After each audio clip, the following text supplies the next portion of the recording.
푸른 하늘 아래 평화로운 언덕 마을은 마치 시간조차 비껴간 듯 고요하게 잠들어 있었다. 마을 어귀에 들어서면 가장 먼저 후각을 자극하는 것은 갓 볶은 커피 원두와 갓 구운 빵의 고소한 냄새, 그리고 오래된 한약방에서 풍겨 나오는 은은한 약초 향이었다. 이 모든 냄새는 마을의 역사가 깊이 스며든 골목길을 따라 부드럽게 퍼져나갔고, 지나가는 이들의 발걸음을 절로 늦추게 만들었다. 낡은 기와지붕 아래로는 수십 년, 아니 수백 년의 세월을 견뎌온 낮은 담장들이 정겹게 이어져 있었고, 그 담장 위에는 노란 호박꽃과 붉은 장미가 어우러져 피어 있었다. 이 마을은 겉으로는 소박하고 평범해 보였지만 그 안에는 끈끈한 공동체의 유대와 대대로 이어져 온 삶의 지혜가 깊이 뿌리내리고 있었다. 한지우는 이 마을에 살아있는 역사책과도 같은 존재였다. 그녀는 마을의 가장 오래된 집 중 하나에서 태어나 자랐으며, 그녀의 조상들은 이 평화로운 언덕에 첫 삽을 뜬 개척자들 중 하나였다. 그녀는 낡고 바랜 책들이 가득 쌓인 작은 서재에서 대부분의 시간을 보냈다. 먼지 쌓인 고문서와 빛바랜 사진들을 훑어보며 그녀는 마을에 숨겨진 이야기들과 조상들의 발자취를 찾아 헤맸다. 그녀의 가는 손가락은 낡은 종이 위를 부드럽게 쓸어내렸고, 그녀의 눈빛은 오래된 기록 속에서 생생한 과거를 발견할 때마다 깊은 호기심으로 빛났다. 그녀에게 이 마을은 단순한 거주지가 아니었다. 그것은 살아 숨쉬는 박물관이자 끝없이 탐구해야 할 미지의 세계였다. 매일 아침 지우는 마을의 가장 높은 곳에 위치한 작은 사당에 올랐다. 사당의 기와지붕은 오랜 세월 비바람을 맞아 색이 바랬지만 그곳에서 바라보는 마을의 풍경은 언제나 변함없이 평화로웠다. 낮은 집들이 옹기종기 모여 있었고 그 사이를 좁은 골목길이 거미줄처럼 이어져 있었다. 아침 햇살이 골목길 사이로 스며들어 마치 황금 실타래처럼 반짝였다. 멀리서는 아이들의 맑은 웃음소리가 들려왔고, 가까이서는 떡집 할머니가 떡매를 치는 경쾌한 소리가 울려 퍼졌다. 이 모든 소리와 풍경은 지우의 마음에 깊은 평온을 안겨주었다. 그녀는 사당 안의 낡은 나무 기둥을 가만히 어루만졌다. 그녀의 손끝에 닿는 차가운 나무의 질감은 수백 년 동안 이 마을을 지켜온 조상들의 굳건한 의지를 느끼게 해주었다. 그녀는 이 평화가 영원히 지속될 것이라고 믿어 의심치 않았다. 마을 사람들은 서로를 가족처럼 여겼다. 옆집에 숟가락이 몇 개 있는지도 알 정도로 서로의 삶에 깊이 관여하고 있었다. 특별한 날이 아니어도 이웃들은 서로의 집을 찾아 밥을 나누어 먹었고, 힘든 일이 생기면 두 팔 걷어붙이고 도왔다. 지우는 이런 공동체의 따뜻함 속에서 자랐다. 그녀에게 가족은 혈연을 넘어선 개념이었다. 마을의 모든 이들이 그녀의 가족이었다. 어느 날, 마을의 상징과도 같은 낡은 우물 옆에 세워진 작은 석등이 거센 비바람에 쓰러져 깨지는 사고가 발생했다. 이 석등은 마을의 역사를 증명하는 중요한 유물이었을 뿐만 아니라 주민들에게는 정신적인 안식처이기도 했다. 석등이 부서진 것을 본 마을 사람들의 얼굴에는 깊은 슬픔과 함께 어떻게 해야 할지 모르는 막막함이 드리워졌다. 석등을 복원하는 데는 상당한 비용과 전문가의 손길이 필요했기 때문이었다. 이때 지우가 조용히 마을 회관 앞으로 나섰다. 그녀의 손에는 낡은 종이 한 장이 들려 있었다. 여러분, 이 석등은 단순한 돌덩이가 아닙니다. 300년 전 우리 조상들이 마을의 번영과 안녕을 기원하며 세운 것이라고 이 기록에 쓰여 있습니다. 지우는 낡은 문서를 펼쳐 보이며 또렷한 목소리로 말했다. 그녀의 말에 마을 사람들의 눈빛이 흔들렸다. 지우는 이어 제안했다. 우리가 힘을 합치면 이 석등을 다시 세울 수 있습니다. 제가 가지고 있는 연구비 일부를 내고 나머지는 우리 모두가 작은 정성을 모으면 되지 않을까요? 그녀의 제안은 마을 사람들의 마음에 깊은 울림을 주었다. 그녀는 이미 자신의 얇은 연구비 통장에서 큰 금액을 인출해 놓은 상태였다. 평소에는 조용하고 책만 파고들던 지우의 의외의 행동에 마을 사람들은 놀랐지만 이내 그녀의 진심을 느끼고 감동했다. 다음 날부터 마을은 석등 복원 프로젝트로 활기를 띠기 시작했다. 떡집 할머니는 매일같이 떡을 쪄서 일하는 사람들에게 나누어 주었고 젊은이들은 무거운 돌을 나르며 힘을 보탰다. 지우는 복원 전문가를 섭외하고 관련 고문원을 뒤져 석등의 원래 모습을 찾아냈다. 모두가 한마음 한뜻으로 움직이자 불과 몇 주 만에 석등은 본래의 모습을 되찾았다. 낡은 우물 옆에 다시 우뚝 선 석등은 더욱 빛을 발하는 듯했고 마을 사람들의 얼굴에는 자부심과 함께 따뜻한 미소가 번졌다. 이 작은 사건은 지우가 얼마나 이 마을을 사랑하고 공동체를 위해 헌신할 준비가 되어 있는지 명확히 보여주었다. 그녀는 단순히 지식을 탐구하는 학자가 아니라 마을의 아픔을 함께 나누고 치유하는 진정한 공동체의 일원이었던 것이다. 이 순간 독자들은 지우와 마을 사람들의 순수하고 따뜻한 마음에 깊이 동화되었고 앞으로 그들을 위협할 존재에 대한 강한 반감을 느끼게 되었다. 지우에게는 특별한 습관이 있었다. 그녀는 해질 역이면 항상 마을의 가장 오래된 서나무 숲으로 향했다. 그 숲의 가장 깊은 곳에는 세월의 흔적이 고스란히 남아있는 거대한 바위 하나가 있었고 그 바위 옆에는 이끼 낀 낡은 샘이 있었다. 마을 사람들은 이 샘이 마르지 않는 신성한 물을 품고 있다고 믿었고 바위에는 알 수 없는 고대의 문양이 새겨져 있다고들 했다. 지우는 그곳에 앉아 작은 수첩을 꺼내 들었다. 그녀의 수첩에는 복잡한 상형 문자와 오래된 지도 조각들이 빼곡히 그려져 있었다. 그녀는 바위에 새겨진 희미한 문양들을 따라 그리며 그 속에 담긴 의미를 해독하려 애썼다. 샘물에 비친 자신의 얼굴을 들여다보며 그녀는 이 마을의 뿌리가 생각보다 훨씬 깊고 오래되었음을 직감했다. 특히 지우의 눈길을 사로잡은 것은 수첩 속의 한 페이지였다. 그곳에는 그녀의 증조 할아버지가 남긴 듯한 알 수 없는 글귀가 적혀 있었다. 이곳 샘 아래 하늘의 보물이 잠들다. 함부로 깨우지 말라. 지우는 이 글귀가 단순한 미신이 아님을 직감했다. 그녀는 밤늦게까지 고문원들을 뒤적이며 하늘의 보물이 무엇을 의미하는지 그리고 함부로 깨우지 말라는 경고가 왜 쓰여졌는지 그 의미를 파헤치려 했다. 그녀의 연구는 단순히 학문적인 호기심을 넘어선 것이었다. 그것은 마치 오래된 봉인된 문을 열려놓은 듯한 묘한 긴장감과 함께 경외심을 동반했다. 이 작은 비밀은 지우의 내면에 숨겨진 비범한 통찰력과 역사에 대한 깊은 애착을 암시했다.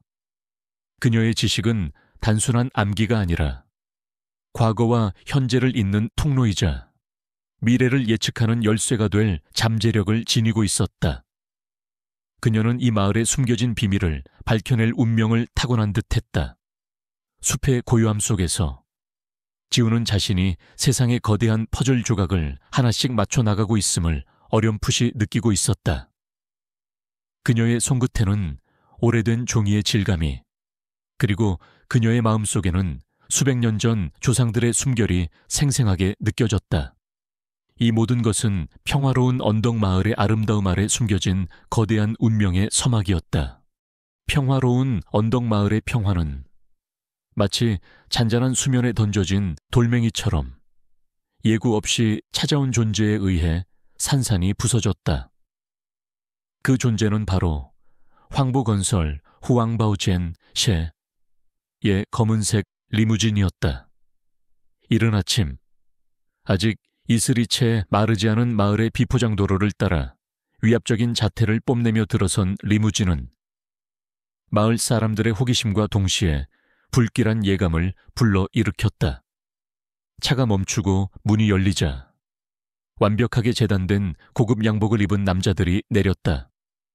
그들의 얼굴에는 마을의 고즈넉한 아름다움이나 신선한 공기에 대한 감탄은 그림자조차 찾아볼 수 없었다. 대신 그들의 눈빛은 차가운 계산기로 스캔하듯 나샴 마을 전체를 훑었고 그들의 시선이 닿는 곳마다 마치 얼음 조각이 스치는 듯한 냉기가 감돌았다. 이들은 다름 아닌 황보건설의 CEO인 황도진 황다오천과 그의 측근들이었다. 그들의 등장은 평화로운 언덕 마을의 고요한 세상이 영원히 변할 운명임을 알리는 불길한 전조였다. 황도진은 겉으로는 온화한 미소를 띠고 있었지만 그의 눈빛은 맹수처럼 날카로웠다. 그는 마을을 천천히 둘러보며 입가에 비릿한 웃음을 지었다. 그의 머릿속에는 이미 이 낡고 오래된 마을이 유리와 강철로 번쩍이는 고층 건물과 번화한 상업지구로 변모하는 청사진이 완벽하게 그려져 있었다. 마을 사람들이 대대로 지켜온 역사와 문화, 그리고 그들의 삶의 터전은 황도진에게 아무런 가치도 없는 단지 자신의 야망을 실현하기 위한 낡은 장애물에 불과했다. 그는 이미 마음속으로 마을 사람들의 절규와 저항을 계산했고 그 모든 것을 손쉽게 무력화시킬 수 있다고 확신했다. 그의 심장 속에는 오직 돈과 권력만이 존재했으며 인간의 감정이나 공동체의 가치 따위는 그의 거대한 야망 앞에서 하찮은 먼지에 지나지 않았다. 그는 자신의 제안을 거절할 경우 벌어질 일을 미리 상상하며 마치 벌레를 밟아 죽이듯 그들을 하찮게 여겼다. 얼마 지나지 않아 마을 회관에는 황보건설의 재개발 설명회가 열렸다.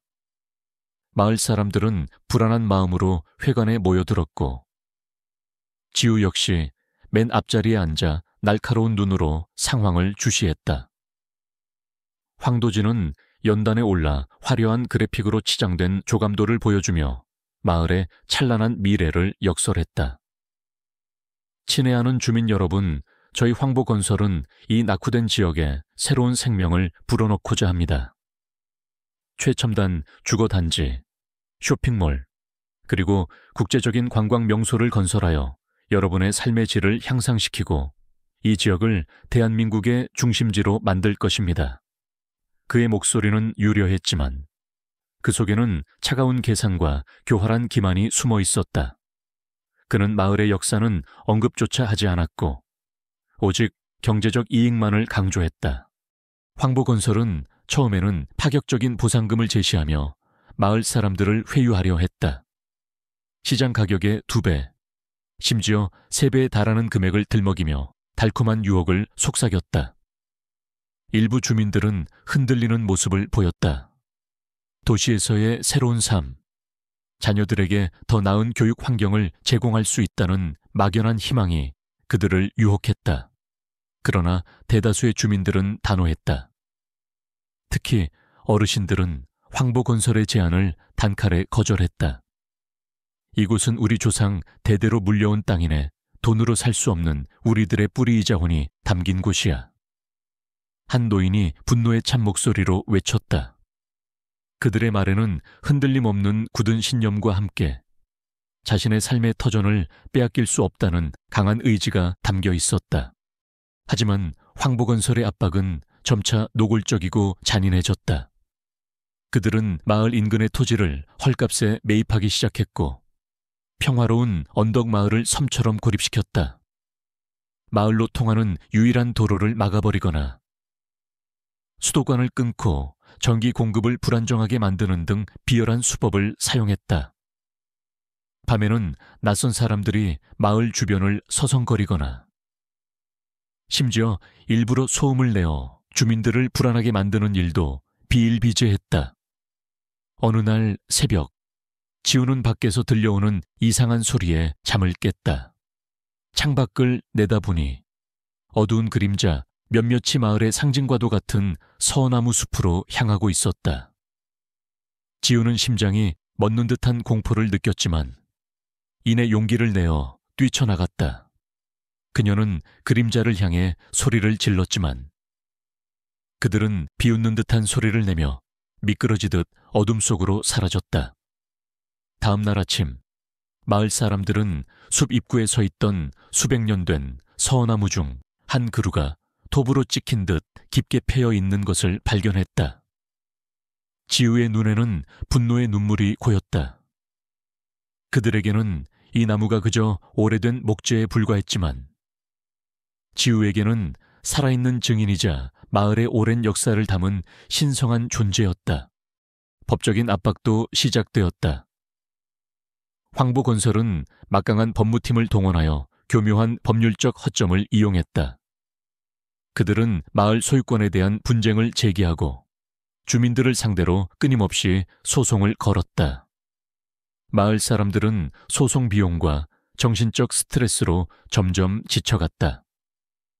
소규모 자영업자들은 영업에 어려움을 겪었고 마을의 활기 넘치던 분위기는 점차 희미해져 갔다. 지우는 마을 사람들의 얼굴에 드리워진 그림자를 보며 그들의 어깨를 짓누르는 무거운 짐을 느꼈다.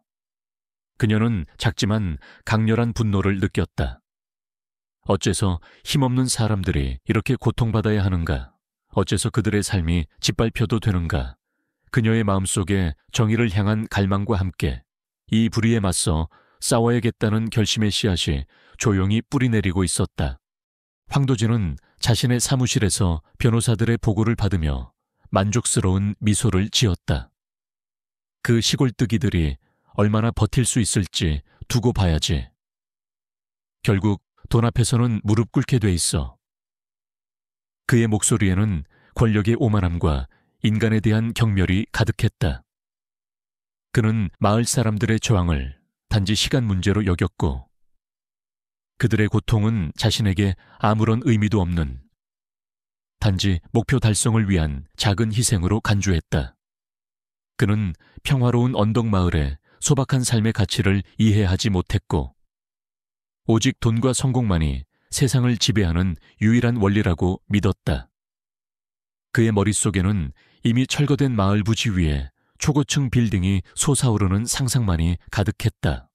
어느 비 오는 날 밤, 마을의 낡은 회관 지붕에서 빗물이 새기 시작했다. 지우의 어머니는 빗물을 받아낼 양동이를 여기저기 놓으며 한숨을 쉬었다. 마을 이장은 며칠째 잠을 이루지 못하고 초췌한 모습으로 앉아 있었다. 그들의 눈에는 희망 대신 깊은 절망이 드리워져 있었다. 지우는 더 이상 견딜 수 없었다.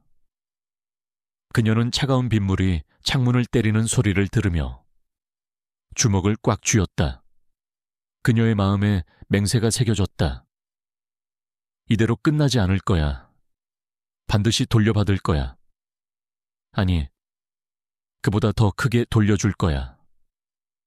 그녀의 눈빛은 빗물에 젖은 창문 너머로 멀리 도시의 마천루들이 서 있는 곳을 향했다.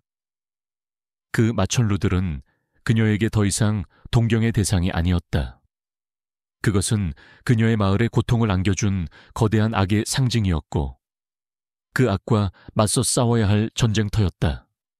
그녀의 머릿속에는 황도진의 오만한 얼굴과 함께 그가 내뱉었던 비웃음 섞인 말들이 메아리 쳤다. 결국 마을 사람들은 더 이상 버티지 못했다. 기나긴 소송과 끊임없는 괴롭힘, 그리고 더 이상 평화로운 삶을 유지할 수 없게 된 현실 앞에서 마을 이장은 무릎을 꿇었다. 그는 황보건설이 제시한 턱없이 낮은 보상금을 받아들이고 수십 년간 공동체의 터전이었던 마을을 포기하기로 했다. 계약서에 서명하는 이장의 손은 미세하게 떨렸고 그의 눈에는 차마 흘리지 못하는 피눈물이 고여 있었다. 지우는 그 광경을 지켜보며 숨쉬기조차 힘들었다. 그녀의 가슴 속에서는 뜨거운 분노와 차가운 결심이 뒤섞여 타올랐다. 그녀는 자신의 오랜 친구이자 그녀에게 삶의 지혜를 가르쳐 주었던 마을의 모든 흔적들이 사라질 것이라는 생각에 몸서리쳤다. 마을을 떠나는 날, 주민들은 낡은 트럭에 최소한의 짐을 싣고 정든 고향을 떠났다. 뒤돌아본 마을은 이미 거대한 중장비들의 요란한 소리로 가득 차 있었다. 그르릉거리는 포크레인들은 낡은 집들을 뿌리째 뽑아내고 있었고 굉음과 함께 흙먼지가 하늘로 치솟았다. 지우는 눈을 질끈 감았다. 그녀에게는 마치 심장이 찢겨 나가는 듯한 고통이었다. 늙은 서나무. 그가 어릴 적 비밀스러운 꿈을 키웠던 바위와 샘이 무자비하게 파괴되는 모습은 그녀의 마음에 지울 수 없는 상처를 남겼다. 그녀는 주먹을 꽉 쥐었다. 손톱이 손바닥을 파고들었지만 그녀는 아무런 고통도 느끼지 못했다. 오직 차가운 분노와 뜨거운 복수심만이 그녀의 온몸을 지배했다. 그녀는 황도진의 얼굴을 떠올렸고 그에게 이 모든 고통을 되갚아 주리라 맹세했다. 도시에 도착한 마을 사람들의 삶은 비참했다. 좁고 허름한 쪽방촌에 뿔뿔이 흩어져 살아야 했다. 마을 이장은 막노동을 전전하며 생계를 이어갔고 어머니들은 식당에서 허드레시를 했다. 지우는 학교를 마친 후에도 곧장 아르바이트를 찾아 나섰다. 학용품 하나 제대로 살 수 없는 현실, 친구들의 따가운 시선, 그리고 무엇보다도 마을 사람들의 쇠약해가는 모습은 지우의 마음을 더욱 단단하게 만들었다. 그녀는 잠시도 복수를 잊은 적이 없었다. 밤늦게까지 낡은 책들을 뒤적이며 건축법, 토지법, 문화재 보호법, 그리고 기업의 복잡한 구조에 대한 지식을 쌓았다. 그녀의 학습은 단순히 지식을 얻는 것을 넘어 미래의 전쟁을 준비하는 군인의 훈련과 같았다. 그녀는 세상이 어떻게 돌아가는지, 어떻게 돈과 권력이 작동하는지를 치열하게 파고들었다. 그녀의 눈은 이미 희미하게 반짝이는 복수의 칼날을 품고 있었다. 그녀는 결코 포기하지 않을 것이었다. 세월은 강물처럼 흘러갔다. 평화로운 언덕 마을을 덮쳤던 중장비들의 굉음은 아련한 과거의 메아리가 되었고 이제 그 자리에는 황보건설의 거대한 펜스가 둘러쳐져 있었다. 그 안에서는 쉴 새 없이 굴착기와 덤프트럭이 오가며 흙을 파내고 있었고 콘크리트와 철골로 이루어진 차가운 건물들의 기초가 서서히 모습을 드러내기 시작했다. 한때 따스한 햇살 아래 싱그러웠던 풀내음과 정겨운 웃음소리는 사라지고 그 자리를 흙먼지와 기계음이 채웠다. 그러나 한지우의 마음속에 새겨진 상처는 결코 아물지 않았다. 오히려 그것은 그녀를 끊임없이 채찍질하는 뜨거운 불씨가 되어 그녀를 단련시키고 성장시키는 원동력이 되었다. 어린 시절의 순수한 눈빛은 이제 차갑고 날카로운 지성으로 빛나고 있었다. 지우는 지옥 같은 시간들을 견뎌냈다. 낮에는 허드레시를 하며 생계를 이어갔고 밤에는 낡은 도서관의 차가운 의자에 앉아 책을 파고들었다. 그녀는 자신에게 필요하다고 생각되는 모든 지식을 스펀지처럼 흡수했다. 특히 건축법, 토지법, 문화재 보호법, 그리고 기업의 복잡한 구조와 재무, 시장 분석에 대한 탐구에 몰두했다. 그녀는 숫자들의 흐름 속에서 숨겨진 패턴을 읽어냈고 법률 조항의 미묘한 뉘앙스 속에서 허점을 찾아냈다. 그녀의 학습은 단순히 정보를 습득하는 것을 넘어 마치 고대 전사가 자신만의 무기를 벼려내듯 치열하고 끈질긴 과정이었다. 가끔 그녀는 평화로운 언덕 마을에서 사용하던 작은 수첩을 꺼내 들었다. 그 속에 빼곡히 적힌 오래된 상형 문자와 지도 조각들은 이제 그녀에게 거대한 퍼즐의 조각처럼 느껴졌다. 그녀는 과거의 흔적들이 현재의 불의를 바로잡을 열쇠가 될 것이라고 직감했다. 그녀의 눈에는 이미 황보건설이라는 거대한 먹이사슬의 약점이 보이기 시작했다. 몇 년 후, 지우는 끈질긴 노력 끝에 황보건설의 신입사원 채용 공고를 보게 되었다. 그녀의 가슴 속에는 알 수 없는 감정이 교차했다. 복수심은 여전히 뜨거웠지만 동시에 그녀는 이 거대한 조직의 심장부로 직접 걸어 들어간다는 사실에 미묘한 긴장감을 느꼈다. 그녀는 자신의 본심을 감춘 채 황보건설의 일원이 되기 위한 첫걸음을 내디뎠다. 면접장에서 그녀는 자신의 뛰어난 분석력과 비범한 통찰력을 숨기지 않았다. 그녀는 질문의 본질을 꿰뚫고 누구도 생각지 못한 논리적인 답변을 제시했다. 면접관들은 그녀의 어린 나이에도 불구하고 보이는 비범함에 놀라움을 금치 못했다. 지우는 황보건설의 기획팀 막내 사원으로 입사했다.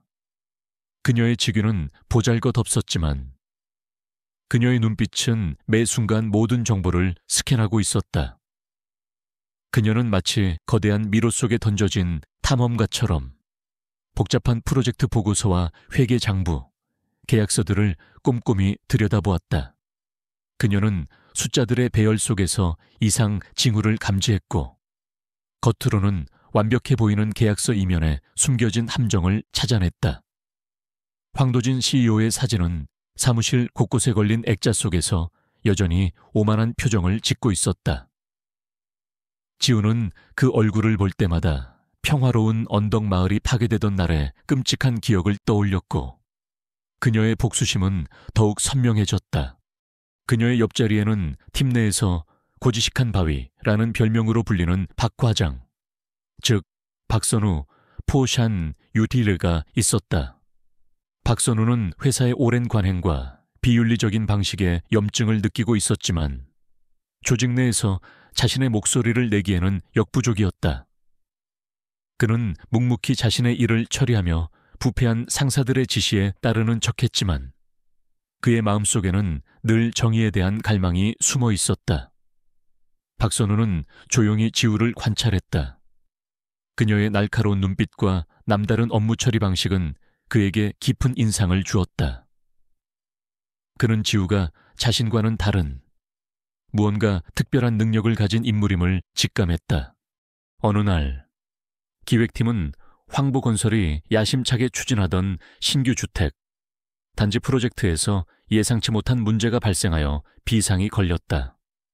수천억 원 규모의 계약이 복잡한 토지 소유권 문제와 예상치 못한 민원 발생으로 인해 좌초될 위기에 처한 것이었다.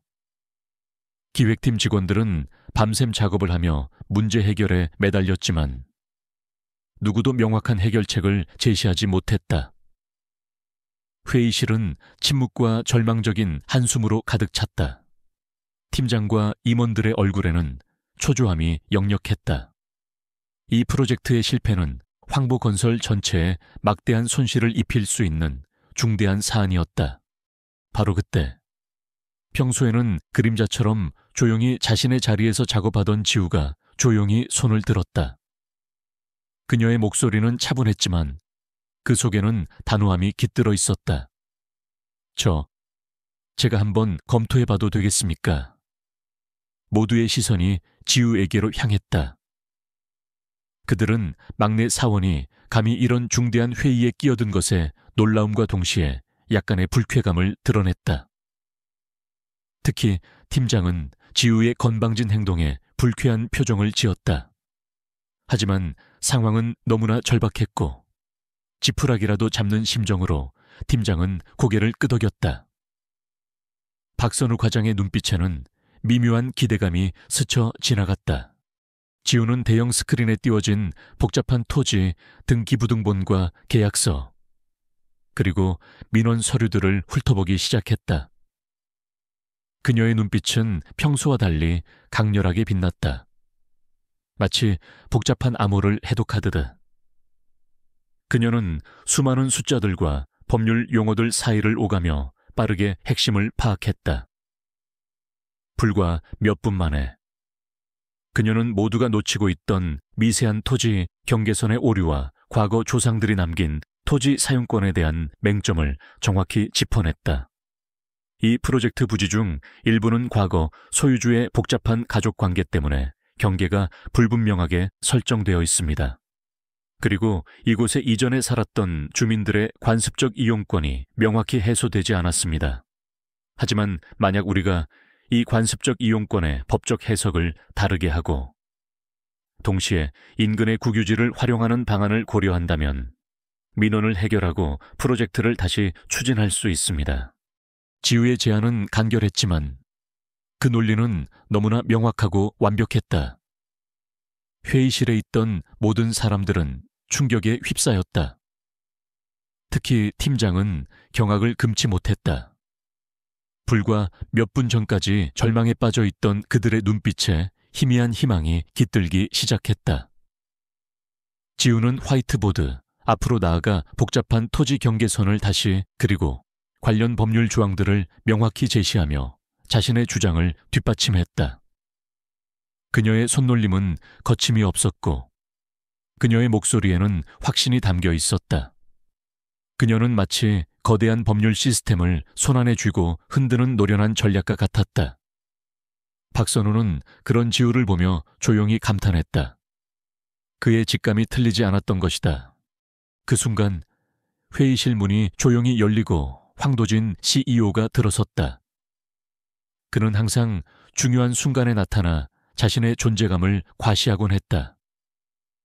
황도진은 무언가 심상치 않은 분위기를 감지하고 지우에게 시선을 고정했다. 지금 무슨 보고를 하는 건가? 그의 목소리에는 날카로운 경계심이 담겨 있었다. 팀장은 재빨리 황도진에게 상황을 설명했다. CEO님, 한지우 사원이 이 프로젝트의 문제점을 짚어내고 해결책을 제시했습니다. 황도진의 눈빛이 지우에게 향했다. 그의 시선은 지우의 낡은 정장과 앳된 얼굴을 훑었지만 이내 지우의 눈빛에서 범상치 않은 지성과 강렬한 의지를 읽어냈다. 황도진은 잠시 생각에 잠겼다. 그의 머릿속에는 잊혀진 기억의 파편들이 떠오르는 듯했다. 이 얼굴 어딘가 낯익은데 설마. 그는 지우의 논리, 정연한 설명을 들으며 이 막내 사원이 단순한 신입이 아님을 직감했다. 그의 마음속에는 경계심과 함께 미묘한 질투심, 그리고 정체를 알 수 없는 위협감이 싹텄다. 황도진 옆에는 그의 오른팔이자 그룹의 법무팀장인 변철수, 비안제주 변호사가 서 있었다. 변철수는 평소 황도진에게 맹목적으로 충성하며 그의 더러운 뒤뒤를 도맡아 처리하던 인물이었다. 그는 지우의 설명을 듣자마자 얼굴에 미묘한 불쾌감을 드러냈다. 자신의 전문 분야에서 하찮은 신입사원이 이목을 끄는 것이 못마땅했던 것이다. 그의 눈에는 이미 지우에 대한 시기와 경멸이 비치고 있었다. 그는 황도진에게 몸을 숙여 속삭였다. CEO님, 저 친구 너무 나서는 것 같습니다. 신입이 저렇게 눈에 띄는 것은 조직에 좋을 게 없습니다. 게다가 그녀의 주장은 다소 무모한 면이 있습니다. 그의 말 속에는 지우의 재능에 대한 불안감과 함께 그를 견제하려는 의도가 엿보였다. 황도진은 지우의 제안을 면밀히 검토하라고 지시했고 며칠 뒤 지우의 분석이 정확했음이 입증되었다. 지우의 해결책 덕분에 황보건설은 막대한 손실을 피할 수 있었고 프로젝트는 다시 순조롭게 진행될 수 있었다. 이 사건은 황보건설 내에서 지우의 존재감을 각인시키는 계기가 되었다. 그녀는 하룻밤 사이에 전설이 되었다. 하지만 동시에 황도진의 눈에는 지우를 향한 의심의 그림자가 더욱 깊게 드리워졌다. 그는 비서실장에게 지우의 이력서와 모든 개인 정보를 다시 확인하고 그녀의 성장 배경과 가족관계, 특히 그녀가 이전에 살았던 지역에 대한 정보를 철저히 조사하라고 지시했다. 이 비범함, 왠지 불길한 예감이 든다. 설마 그 평화로운 언덕 마을의 아이였단 말인가? 황도진의 뇌리에는 잊고 싶었던 마을의 기억이 희미하게 떠올랐지만 그는 아직 그 조각들을 완전히 맞추지 못했다. 지우는 황도진의 시선과 태도를 놓치지 않았다. 그의 차가운 눈빛 속에서 복수의 그림자가 스쳐 지나갔음을 지우는 정확히 읽어냈다. 이제 게임은 시작되었다. 지우는 자신이 황보건설의 심장부로 들어오는 데 성공했으며 황도진에게 자신의 존재를 각인시켰다는 것을 알았다. 그녀의 마음속에는 오랜 시간 벼려온 칼날이 더욱 날카롭게 빛나기 시작했다. 그녀는 이제 더 이상 숨어 지낼 필요가 없었다. 복수의 무대가 마련된 것이다. 황도진이 보낸 스파이의 그림자가 지우의 주변을 맴돌기 시작했지만 지우는 이미 모든 것을 예측하고 있는 듯했다. 그녀는 한치의 흔들림도 없이 자신의 다음 행보를 준비했다. 한지우가 황보건설에 입사한 지 3년. 그녀는 더 이상 기획팀의 막내 사원이 아니었다.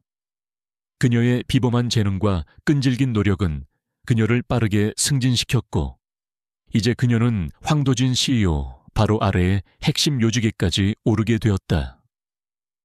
그녀의 사무실은 더 넓고 현대적으로 바뀌었지만 그녀의 책상 서랍 속에는 여전히 낡은 가죽 수첩이 고이 간직되어 있었다. 그 수첩은 그녀의 뿌리이자 그가 나아가야 할 방향을 끊임없이 상기시켜주는 나침반이었다. 그녀의 이름은 이제 황보건설 내부에서 조용히 그러나 강렬하게 속삭여졌고 그녀를 향한 황도진의 경계심은 점차 노골적인 적대감으로 변해갔다.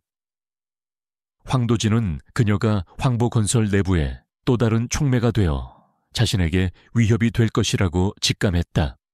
황도진은 지우의 성장을 매 순간 주시했다. 그는 지우의 눈빛 속에서 단순한 야심 이상의 무언가를 읽어냈다. 그것은 복수심, 그리고 자신의 권력을 위협하는 차가운 지성이었다. 그는 지우가 승진할 때마다 축하의 말을 건넸지만 그의 입꼬리는 미세하게 경련했고 눈빛은 더욱 차갑게 얼어붙었다. 황도진의 비서실장은 지우의 일거수일투족을 보고했고 그녀의 과거 행적에 대한 조사는 이미 깊숙이 진행되고 있었다. 황도진은 자신의 방에 걸린 거대한 세계 지도 위에서 손가락을 움직이며 지우를 제거할 완벽한 시기와 방법을 물색하고 있었다. 그는 자신의 왕국에 침투한 치명적인 바이러스를 제거하려는 듯했다. 그는 지우가 언젠가 자신에게 비수를 꽂을 것이라고 확신했다. 그러던 어느 날 황도진은 지우에게 치명적인 덫을 놓기로 결심했다. 황보건설은 창립 이래 최대 규모의 신사업 투자를 발표했고 이 프로젝트의 총괄 책임자로 지우를 지목했다. 표면적으로는 지우의 능력을 인정하고 정원을 위임하는 듯 보였지만 황도진의 속내는 전혀 달랐다. 그는 이 프로젝트에 예측 불가능한 위험 요소를 교묘하게 숨겨놓았고 실패할 경우 모든 책임을 지우에게 전가할 계획이었다. 그의 목적은 단순한 해고가 아니었다. 지우의 경력을 완전히 파괴하고 그녀의 명예를 땅에 떨어뜨려 다시는 일어설 수 없게 만드는 것이었다. 황도진은 자신의 사무실에 앉아 악마 같은 미소를 지었다. 네가 아무리 똑똑해도 내 손바닥 안에서 놀아나는 어린애에 불과해. 결국 내 놈의 낡은 마을처럼 산산조각 날 것이다. 이번 프로젝트의 최종 보고회는 그룹 내에서 가장 큰 회의실인 갤럭시 홀에서 열리기로 했다. 갤럭시 홀은 황보건설의 권위와 위용을 상징하는 곳으로 중요한 투자 유치 설명회나 대규모 합병 발표 등 그룹의 명운이 걸린 결정들이 이루어지는 장소였다. 한때 평화로운 언덕 마을에서 자신의 작은 꿈을 키우던 지우가 이제 수천억 원의 운명이 걸린 거대한 사업을 발표하기 위해 이 상징적인 장소의 중앙에 서게 된 것이었다. 이곳은 지우가 과거에 느꼈던 굴욕과 절망을 되갚아줄 완벽한 무대였다. 이 무대에서 그녀는 자신의 모든 것을 보여줄 참이었다. 발표회 당일, 갤럭시홀은 숨막히는 긴장감으로 가득 찼다. 황보건설의 모든 임원진과 주요 주주들, 그리고 국내외 유력 언론사 기자들까지 참석하여 지우의 발표를 지켜보기 위해 모였다. 황도진은 중앙에 앉아 여유로운 미소를 짓고 있었지만 그의 눈빛은 지우의 일거수일투족을 놓치지 않았다. 그는 지우가 실수를 저지르기를 간절히 바랐다.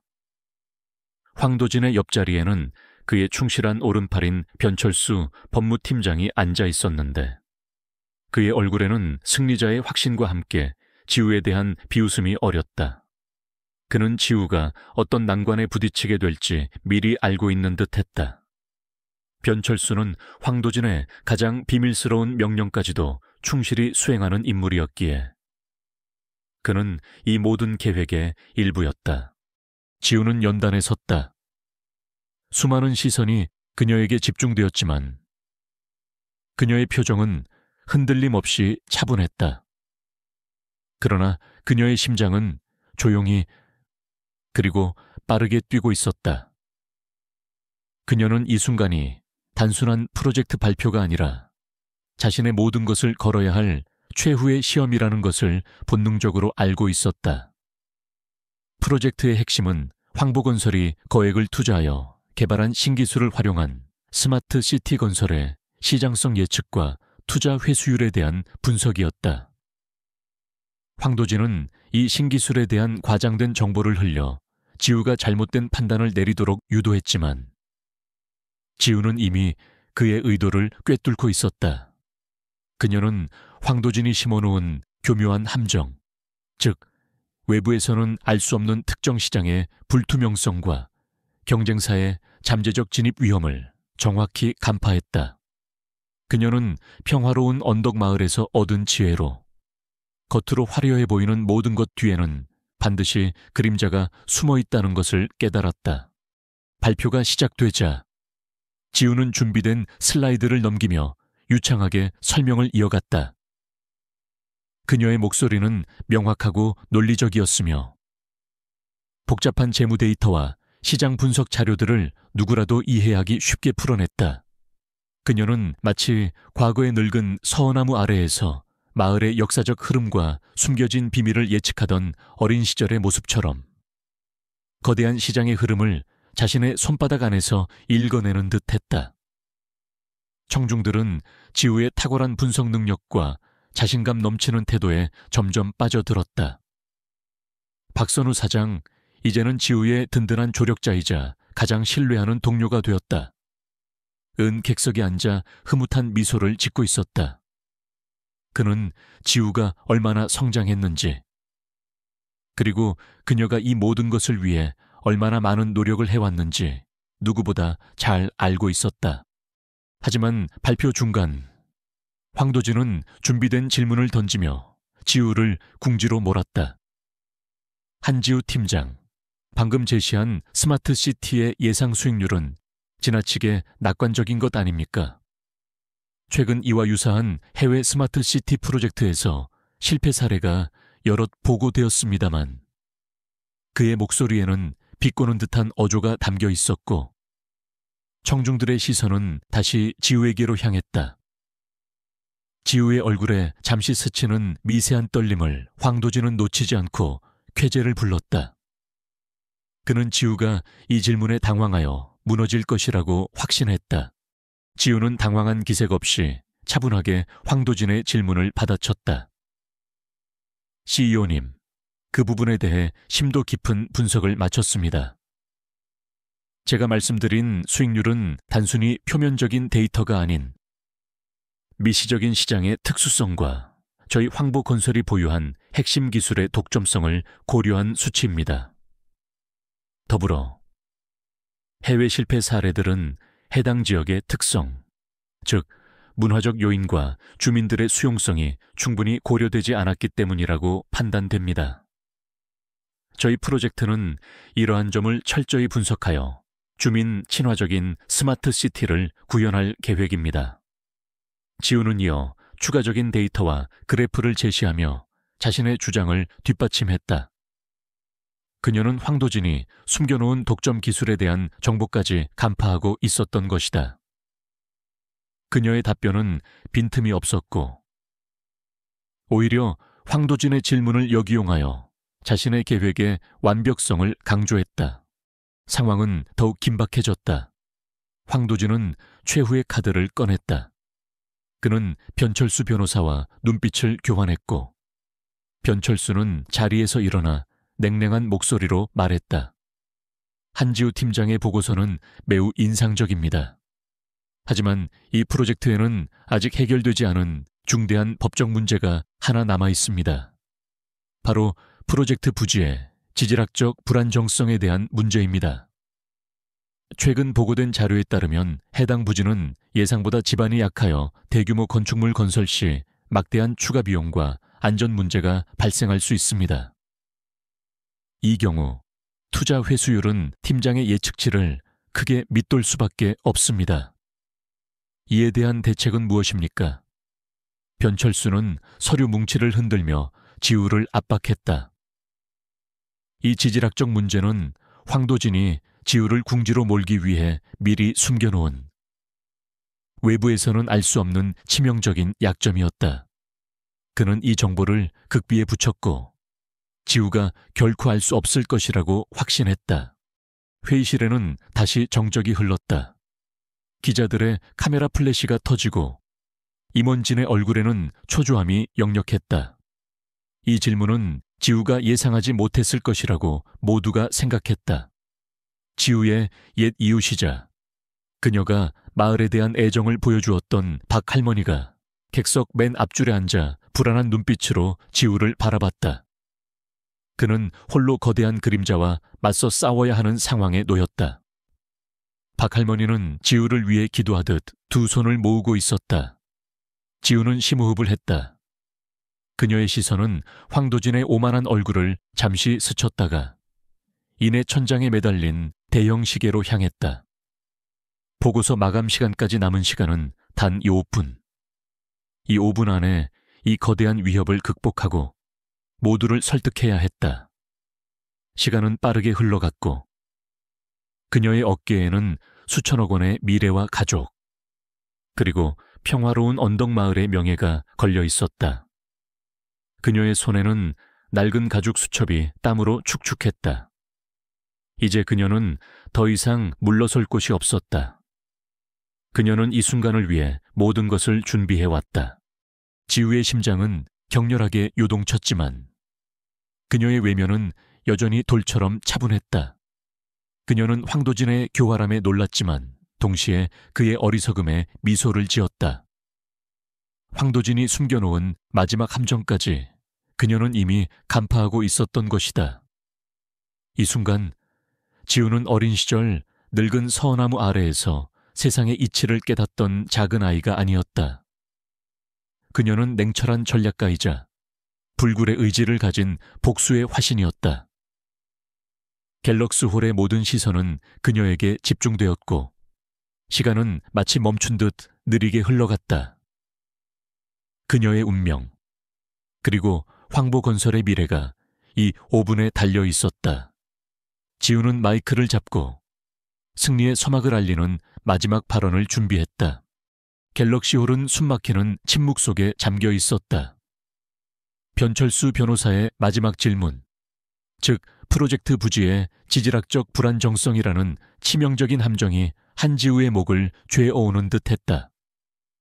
황도진 CEO의 입계는 조롱 섞인 미소가 번졌고 그를 따르는 임원들의 눈빛에는 지우의 실패를 예견하는 확신이 가득했다. 기자들의 펜은 종이 위에서 멈춰 있었고 객석의 모든 이들은 지우의 입에서 나올 답변을 초조하게 기다렸다. 늙은 박할머니는 두 손을 깍지 낀 채 눈을 감고 지우를 위해 기도하고 있었다.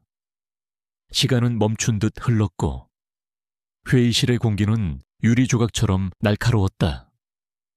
모두가 지우가 이 난관을 헤쳐나갈 수 있을지 의심의 눈초리를 보내고 있었다. 지우는 천천히 마이크를 잡았다. 그녀의 손끝에 닿는 차가운 금속의 감촉이 오히려 그녀의 정신을 맑게 했다. 그녀는 황도진과 변철수의 얼굴을 번갈아 보았다. 그들의 오만함과 확신은 지우의 가슴 속에 잠들어 있던 뜨거운 불씨를 다시 지폈다.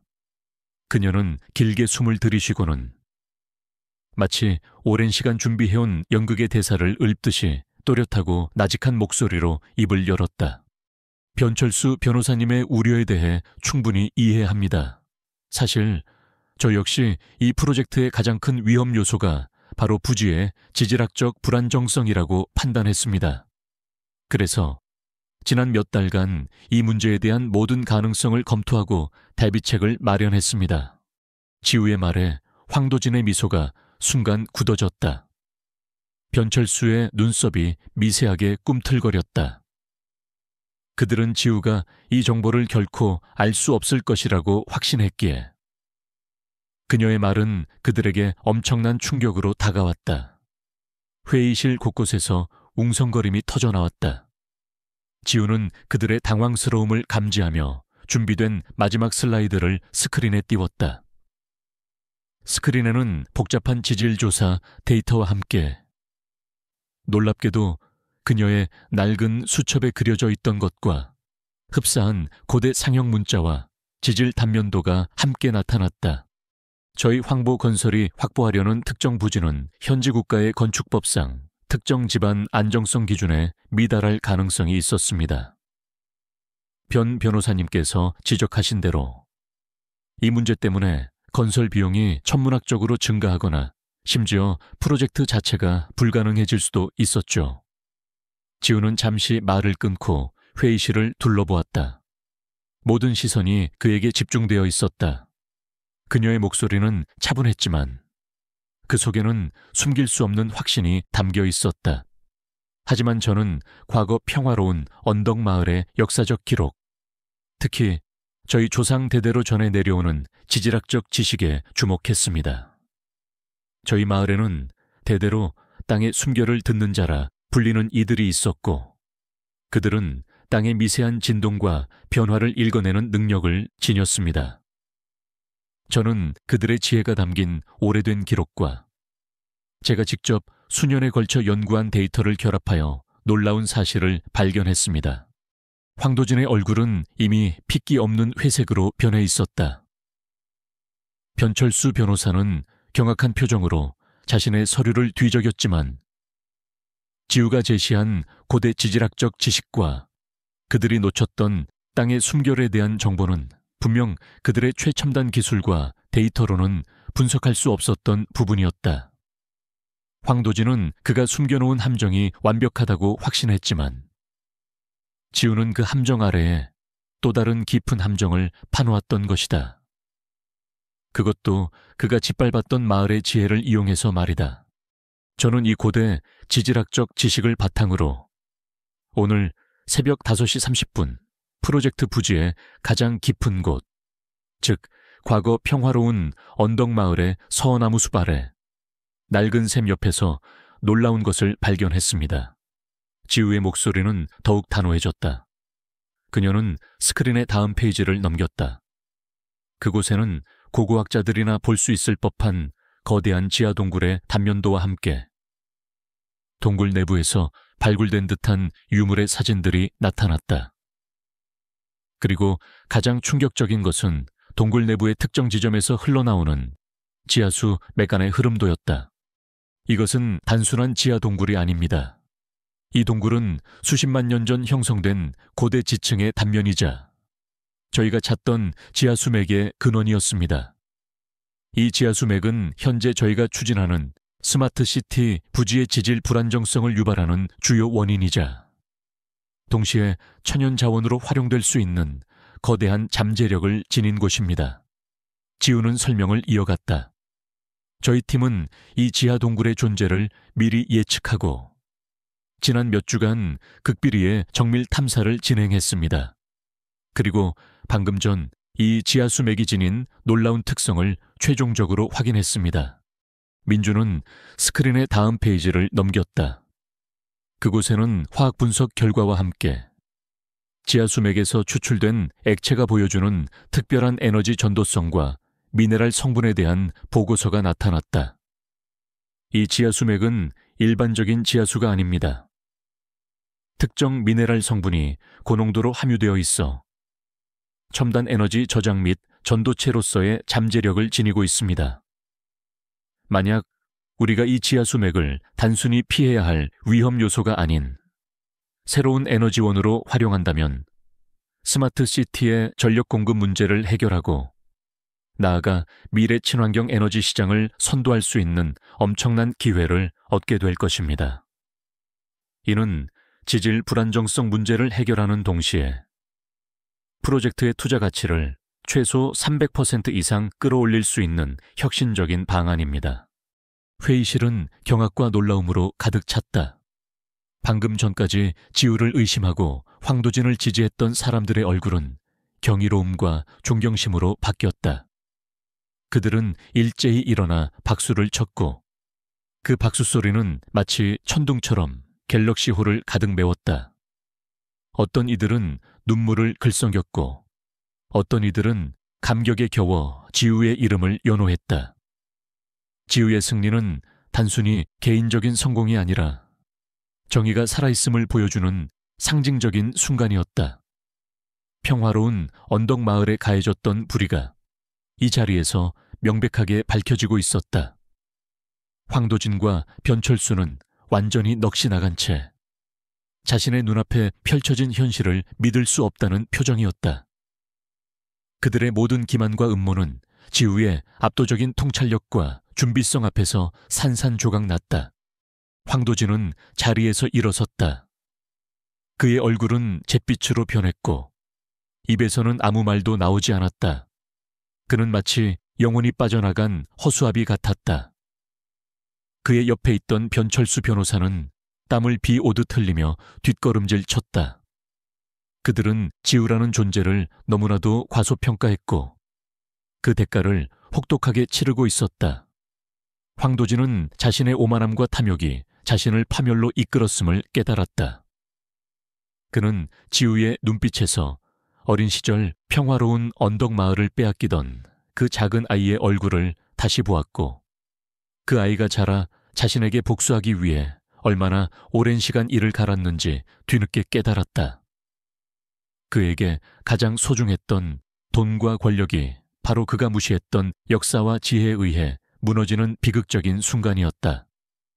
그는 자신의 거대한 왕국이 한지우라는 작은 점 하나로 인해 무너지는 것을 지켜볼 수밖에 없었다. 지우는 마이크를 내려놓고 천천히 연단에서 내려왔다. 그녀의 발걸음은 자신감에 넘쳤고 그녀의 표정은 승리자의 여유를 담고 있었다. 군중 속에서 늙은 박 할머니가 눈물을 닦으며 지우를 향해 손을 흔들었다. 지우는 따뜻한 미소로 화답했다. 그녀는 이제 더 이상 고통받는 시골 소년이 아니었다. 그녀는 자신의 마을의 명예를 되찾고 불의에 맞서 싸워 승리한 진정한 영웅이었다. 이 순간 황보건설의 권력은 황도진에게서 지우에게로 넘어갔고 이 거대한 기업의 미래는 이제 지우의 손에 달려 있었다. 복수의 서막은 화려하게 끝났고 이제 새로운 시대의 문이 열렸다. 그녀는 자신을 비웃었던 모든 이들에게 그리고 자신의 가족과 공동체에게 진정한 승리가 무엇인지를 똑똑히 보여주었다. 그녀의 심장 속에는 오랜 복수심 대신 새로운 희망과 책임감이 싹트기 시작했다. 갤럭시홀을 가득 메웠던 환호성이 잦아들자 황도진 CEO의 얼굴은 마치 폭풍 후에 휩쓸린 폐허처럼 처참하게 일그러졌다. 그는 이미 자신의 몰락을 직감한 듯 아무런 저항도 하지 못하고 휘청거렸다. 회의실을 지키던 보안 요원들이 황도진에게 다가섰고 곧이어 수갑이 그의 손목을 차갑게 감쌌다. 황도진은 무력하게 끌려나갔고 그의 눈은 한지우를 향해 마지막으로 타오르는 증오와 함께 그 안에 깊은 절망감을 담고 있었다. 한때 황보건설을 호령하던 그의 권력과 명예는 한순간에 물거품처럼 사라졌다. 언론의 플래시는 그 순간을 놓치지 않고 터져나갔고 그의 몰락은 전국적인 뉴스가 되었다. 그가 평화로운 언덕 마을을 강탈했던 방식 그대로 그는 자신이 쌓아 올린 모든 것을 송두리째 빼앗기는 비참한 최후를 맞았다. 며칠 뒤 황도진은 횡령, 배임, 불법적인 사업 확장, 그리고 문화재 및 환경 파괴 미수 등 수많은 혐의로 구속되었고 그의 이름은 황보건설의 역사에서 지워지는 수순을 밟게 되었다. 그의 탐욕과 오만함이 불러온 결과는 그 누구도 예상치 못한 처절한 파멸이었다. 회의가 끝난 후 지우는 복잡한 감정에 휩싸였다. 오랫동안 그녀의 심장을 지배했던 복수심은 이제 공허함과 함께 미묘한 만족감으로 바뀌어 있었다. 그녀는 자신의 사무실로 돌아와 창밖을 내다보았다. 도시의 빌딩 숲은 차갑고 거대했지만 이제 더 이상 그녀에게 위협적인 존재가 아니었다. 오히려 그녀는 이 거대한 시스템을 자신이 변화시킬 수 있다는 새로운 책임감을 느끼기 시작했다. 그녀의 곁에는 그녀를 묵묵히 지지해온 인물이 있었다. 바로 황보건설의 베테랑 재무팀장이었던 박선우. 이제는 황보건설의 사장으로 승진한 그였다. 박 사장은 지우가 신입사원이었을 때부터 그녀의 재능을 알아본 유일한 사람이었고 황도진의 횡포에 지쳐있던 그에게 지우는 한 줄기 빛과 같았다. 박 사장은 지우의 사무실 문을 조심스럽게 두드렸다. 지우 씨, 아니, 이사님, 고생 많으셨습니다. 그의 목소리에는 존경심과 함께 깊은 안도감이 담겨 있었다. 박 사장은 황도진이 지우를 함정에 빠뜨리려 할 때마다 조용히 지우에게 정보를 흘려주며 보이지 않는 도움을 주었던 인물이었다.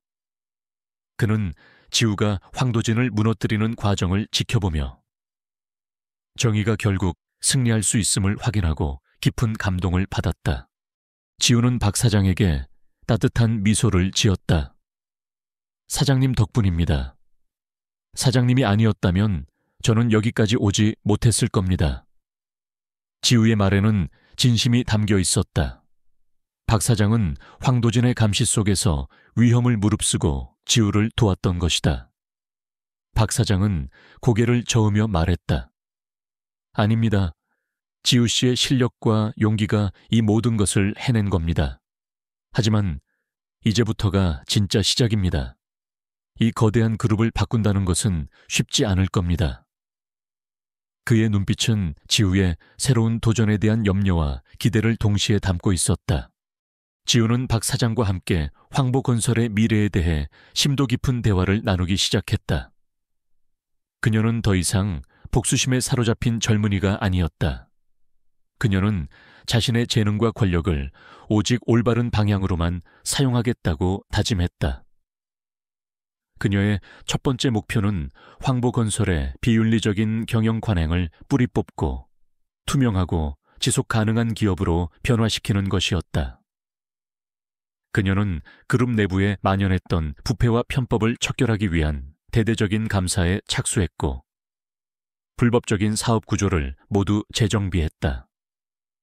그녀의 단호하고 명확한 지시는 그룹 전체에 새로운 바람을 불어넣었다. 우리는 단순히 이윤만을 추구하는 기업이 되어서는 안 됩니다. 사회적 책임을 다하고 상생의 가치를 실현하는 모범적인 기업이 되어야 합니다. 지우는 임원회의에서 힘주어 말했다. 그녀의 목소리에는 과거의 아픔이 새로운 비전으로 승화된 강한 의지가 담겨 있었다. 그녀는 황보건설이 과거에 저질렀던 잘못들을 바로잡기 위해 노력했고 특히 평화로운 언덕마을과 같은 피해를 입었던 소규모 공동체들을 지원하는 프로그램을 만들었다. 그녀는 직접 마을 전문가들을 만나고 친환경 개발과 지속 가능한 공동체 모델을 연구하는 데 투자를 아끼지 않았다. 지하에서 발견된 새로운 에너지원을 활용하여 마을을 친환경 스마트 마을로 재건하는 계획까지 세웠다.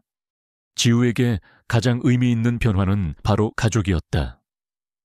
부모님은 지우의 성공을 누구보다 자랑스러워했고, 이제는 평온하고 안락한 삶을 되찾았다. 지우는 부모님을 위해 도심 외곽에 맑은 공기와 작은 텃밭이 있는 집을 마련해 드렸고, 어머니는 다시 꽃을 키우며 웃음을 되찾았고, 아버지는 이따금씩 찾아오는 지우에게 평화로운 언덕마을 이야기를 들려주곤 했다. 지우는 주말마다 부모님을 찾아뵙고 함께 식사를 하며 못다한 이야기들을 나누었다. 그녀는 이제 비로소 진정한 평화를 찾은 듯했다. 복수심으로 가득했던 그녀의 마음은 이제 사랑과 감사함으로 채워지고 있었다. 어느 날 저녁, 지우는 부모님과 함께 식탁에 앉았다. 어머니가 손수 만든 된장찌개 냄새가 온 집안에 퍼졌다. 지우는 수저를 들다 말고 잠시 멈췄다. 그녀의 눈에는 어린 시절 평화로운 언덕 마을에서의 평화로운 아침 식사가 오버랩되었다. 아빠, 엄마. 지우는 말을 잇지 못하고 목이 메었다. 아버지는 지우의 손을 잡고 따뜻하게 웃었다. 다 괜찮다. 지우야, 이젠 다 괜찮아. 어머니는 지우의 머리를 쓰다듬으며 눈물을 글썽였다. 네가 이렇게 훌륭하게 자라줘서 고맙다. 우리 지우가 우리 가족의 자랑이다. 그들의 눈빛 속에는 지난 고통의 시간들이 녹아내리고 오직 딸에 대한 사랑과 자부심만이 가득했다.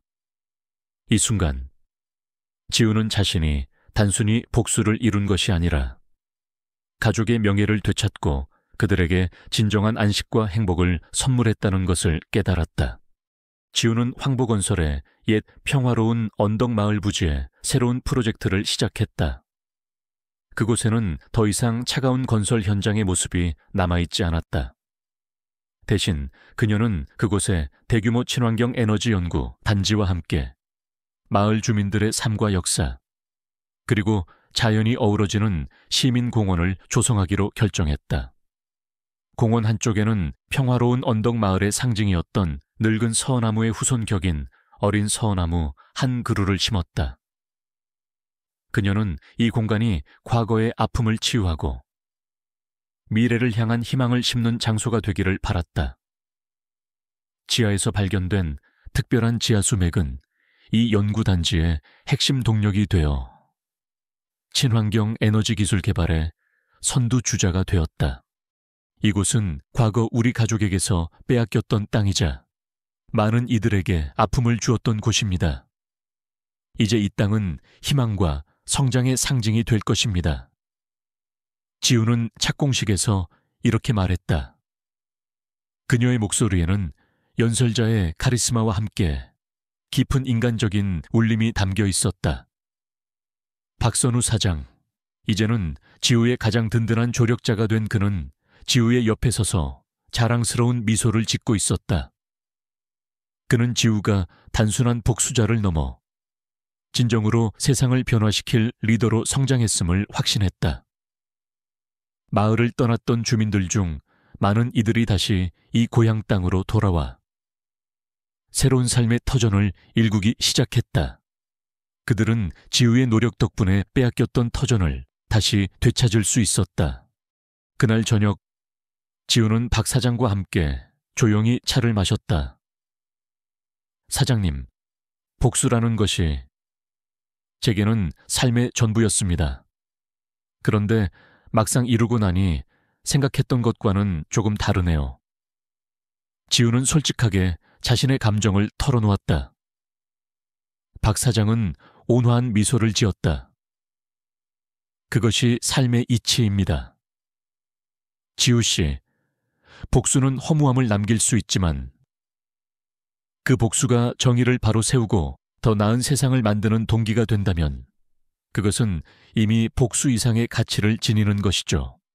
박 사장은 따뜻한 차 한 잔을 지우에게 건넸다. 지우 씨는 이제 과거의 상처를 극복하고 더 큰 사람이 되었습니다. 황도진을 무너뜨린 것은 그에게 응당한 대가를 치르게 한 것이지만 황보건설을 바르게 이끌고 사회에 기여하는 것은 지우 씨만이 할 수 있는 진정한 위협입니다. 그의 말은 지우의 마음속 깊이 울렸다. 지우는 고개를 끄덕였다. 그녀는 이제 복수라는 좁은 틀에서 벗어나 자신의 재능과 영향력을 통해 더 큰 선을 실현해야 할 책임감을 느끼고 있었다. 그녀의 어깨에는 무거운 짐이 아닌 새로운 비전과 희망이 놓여 있었다.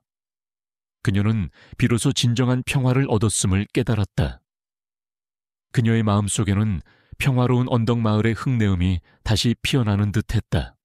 수년의 시간이 흐른 뒤 황보건설의 본사 로비에는 과거의 냉랭하고 차가운 분위기 대신 따스하고 활기찬 기운이 감돌았다. 더 이상 으리으리한 장식이나 위압적인 조형물은 찾아볼 수 없었다. 대신 로비 한쪽에는 자연을 형상화한 녹색 식물들이 싱그러움을 더했고 직원들의 얼굴에는 활기찬 미소와 자부심이 가득했다. 이 모든 변화의 중심에는 한지우, 이제는 황보건설의 대표 이사이자 실질적인 최대 주주가 된 그녀가 있었다. 그녀의 리더십 아래 황보건설은 단순히 이윤만을 추구하는 거대 기업이 아닌 사회적 책임과 지속 가능한 성장을 최우선 가치로 여기는 모범적인 기업으로 재탄생했다. 지우는 더 이상 복수심에 사로잡힌 그림자 같은 인물이 아니었다. 그녀의 눈빛은 여전히 날카롭고 깊었지만 그 안에는 따뜻한 온기와 미래에 대한 긍정적인 비전이 담겨 있었다. 그녀는 수많은 난관을 극복하며 자신만의 철학과 원칙을 확립했고 그녀의 이름은 이제 한국 경제계에서 존경받는 리더의 대명사가 되었다. 그녀는 이른 아침부터 밤늦게까지 일하며 황보건설의 모든 시스템을 혁신했다. 비윤리적인 하도급 관행을 철폐하고 투명한 인재 채용 시스템을 도입했으며 직원 복지 프로그램을 대폭 강화했다. 그녀의 노력 덕분에 황보건설은 다시금 최고의 인재들이 모여들고 싶어 하는 꿈의 직장이 되었다. 특히 지우의 마음을 쏟았던 프로젝트는 바로 생명의 언덕 프로젝트였다. 이는 과거 평화로운 언덕 마을이 있었던 부지에 조성된 대규모 친환경 에너지 연구 단지와 시민공원을 일컫는 이름이었다. 한때 중장비의 굉음과 흙먼지로 뒤덮였던 그곳은 이제 생명력 넘치는 녹색 공간으로 탈바꿈했다.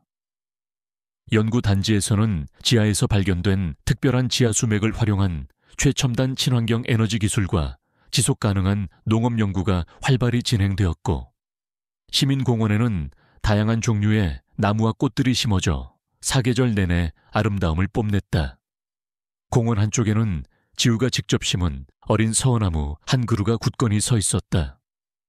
그 나무는 늙은 서어나무의 후손이자 과거의 아픔을 딛고 피어난 새로운 희망의 상징이었다. 어느 화창한 봄날, 생명의 언덕 프로젝트의 완공을 기념하는 개장식이 열렸다. 수많은 시민들과 언론인, 그리고 정부 관계자들이 참석하여 이 뜻깊은 자리를 축하했다. 지우는 연단에 서서 마이크를 잡았다. 그녀의 얼굴에는 감격과 함께 깊은 만족감이 비쳤다.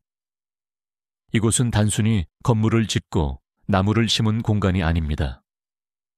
이곳은 과거의 아픔을 치유하고 상생의 가치를 실현하며 미래 세대에게 더 나은 환경을 물려주기 위한 우리의 약속입니다. 그녀의 목소리는 진심으로 가득 차 있었고 청중들은 그녀의 말 한마디 한마디에 깊이 공감했다. 개장식이 끝난 후 지우는 박선우 사장, 이제는 황보건설의 가장 든든한 조력자이자 동반자가 된 그와 함께 공원 한쪽을 거닐었다. 지우 씨, 정말 대단하십니다.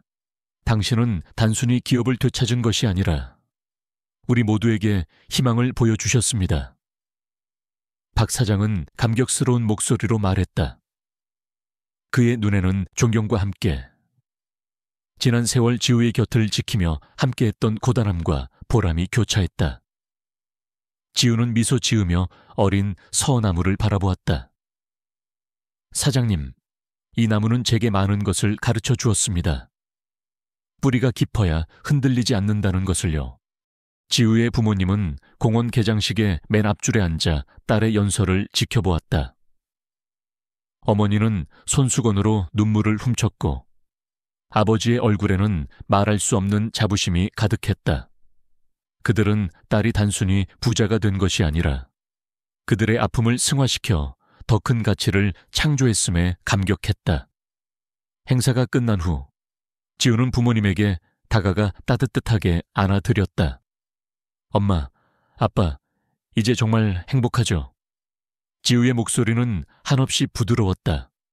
어머니는 고개를 끄덕이며 딸의 손을 잡았다. 그래, 지우야, 이젠 정말 봄이 온 것 같구나. 그날 저녁, 지우는 오랜만에 고향 마을의 이웃이었던 박 할머니를 찾아갔다. 할머니는 이제 백발이 성성했지만 여전히 정정한 모습으로 지우를 반겼다. 지우야, 네가 이렇게 훌륭하게 자라다니 내가 꿈을 꾸는 것 같구나. 할머니는 지우의 손을 잡고 눈물을 흘렸다. 지우는 할머니에게 지난 세월의 이야기와 자신이 황보건설을 어떻게 변화시켰는지에 대해 자세히 설명했다. 할머니, 이제 저희 가족은 물론이고 황보건설 때문에 고통받았던 많은 분들이 다시 희망을 가질 수 있게 되었습니다. 지우는 할머니에게 직접 만든 생명의 언덕 프로젝트의 기념 앨범을 건넸다. 앨범 속에는 푸른 숲으로 변한 옛 마을 부지의 모습과 행복하게 웃는 시민들의 사진이 담겨 있었다. 할머니는 사진을 한 장 한 장 넘기며 환하게 웃었다. 정말 고맙다. 지우야, 너희 가족의 뿌리는 결국 이렇게 아름다운 열매를 맺었구나. 지우는 자신이 쌓아 올린 부와 권력을 사회에 환원하는 데 적극적으로 나섰다. 그녀는 한지우 재단을 설립하여 소외된 농어촌 지역의 교육 환경을 개선하고 젊은 농업 스타트업을 지원했다. 그녀는 단순히 돈을 기부하는 것을 넘어 직접 현장을 찾아가 사람들과 소통하고 그들의 어려움을 듣는데 시간을 아끼지 않았다. 그녀의 리더십은 단순한 사업가로서의 성공을 넘어 사회 전체에 긍정적인 영향력을 미치는 선한 영향력의 상징이 되었다. 그녀는 평화로운 언덕 마을에서 배운 공동체의 가치를 기업 경영과 사회 공헌에 접목시켜 진정한 리더십을 보여주었다. 이제 지우의 삶에는 더 이상 과거의 그림자가 드리워져 있지 않았다. 그녀는 자신의 상처를 극복하고 그 아픔을 타인을 돕는 에너지로 승화시켰다. 그녀의 존재는 단순한 복수극의 주인공을 넘어 불가능을 가능하게 만들고 절망 속에서 희망을 피워낸 진정한 영웅으로 기억될 것이다. 그녀는 낡은 마을의 흙내음과 함께 자라났던 어린 소녀의 순수함을 잃지 않은 채 거대한 세상의 변화를 이끄는 리더가 되었다. 그녀는 자신이 지켜야 할 가치와 자신이 걸어야 할 길이 무엇인지 명확히 알고 있었다. 이야기의 마지막, 지우는 다시 생명의 언덕 공원에 홀로 섰다. 저녁 노을이 붉게 물들고 있었고 그 빛은 어린 서나무의 작은 잎사귀 위에서 보석처럼 반짝였다. 바람이 불어와 나뭇가지들을 흔들었고 잎사귀들은 서로 부딪히며 속삭이는 듯한 소리를 냈다.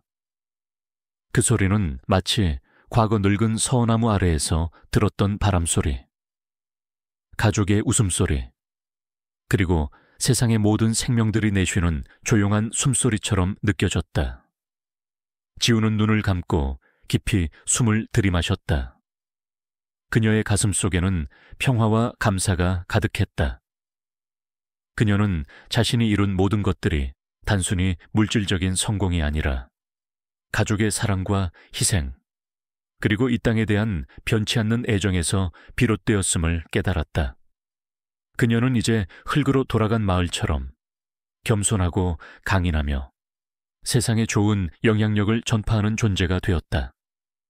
미래는 아직 알 수 없지만 이 순간 그녀의 마음에는 영원한 평화와 함께 새로운 희망의 씨앗이 깊이 뿌리내리고 있었다. 내일은 또 다른 봄이 올 것이고 그 봄은 더욱 풍요롭고 아름다운 열매를 맺을 것이다.